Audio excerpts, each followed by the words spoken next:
par Dievu klātbūtni. Tas, ko es gribu teikt, ka šeit 22. datumā Dievs šeit bija, jo Bībelē ir apsolīts, ka tur, kur 2 vai 3 būs manā vārdā, tur es būšu viņu vidū. Un, ja tas ir apsolīts, tad Dievs to vienmēr piepilda.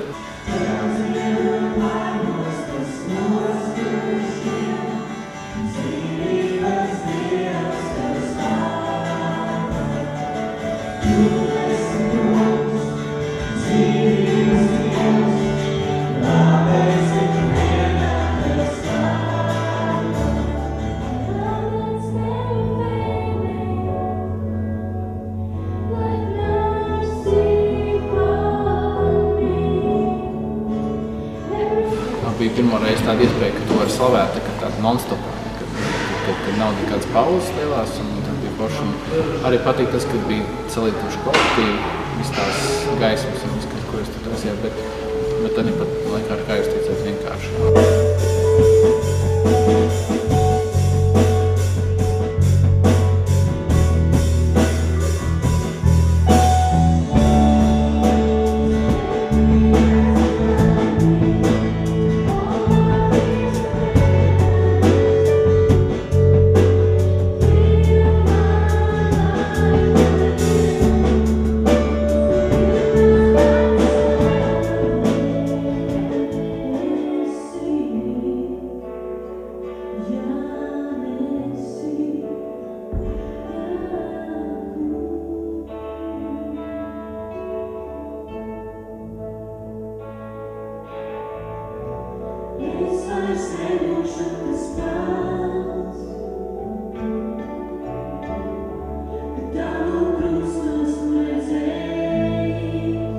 Es tajā brīdī sapratu vienu, ka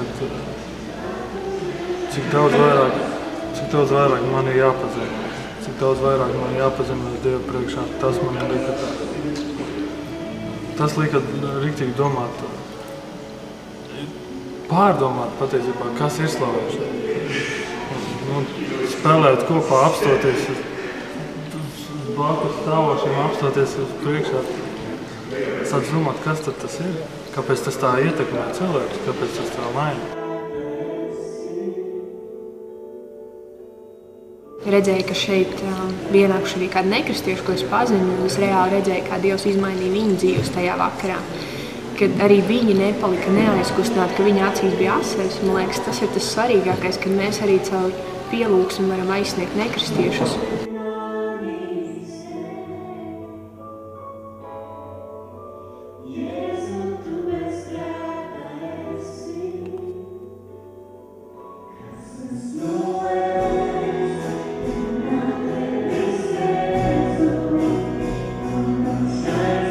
Ja organizē pielūgsmi, un to dara daudz nopietnāk un daudz piedomā, vairāk piedomā un vairāk tajā iegulda, tam ir lielāka vērtība. Jo tu gatavojies ļoti lūdzu Dievu, lai tā pielūgsme ir kaut kas vairāk. Un tad tu redzi arī jauku.